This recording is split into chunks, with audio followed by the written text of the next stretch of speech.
গোপাল দাস সিঙ্গুর জলাঘাটা হুগলি থেকে লিখেছেন, দুটি চোখ।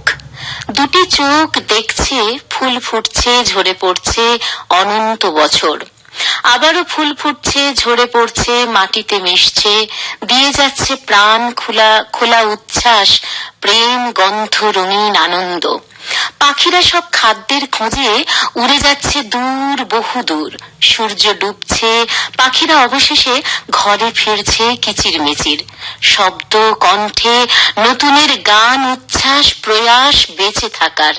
ওই যে মৌমাছি উড়ে যায়, ফুলে ফুলে খাদ্যের প্রতীক্ষায় মধুর সন্ধানে চলে যায় গভীর জঙ্গলে, বনে বনে।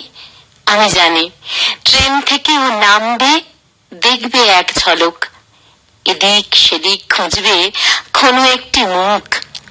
সূর্য আলো দেয়, প্রকৃতি সেজে ওঠে, গায়ে মেখে নেয় ভোরের রঙিন আলো, দেয় জগৎ, চলে আপন নিয়মে।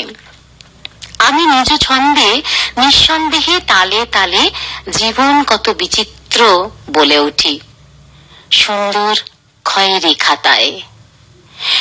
সেই খয়েরি খাতাটা জানেন তো আমরা খুলে ফেলেছি, আর সেই খয়েরি খাতার পাতায় লেখা একটা লাইন, আমি তোমার সাথে একলা হতে চাই।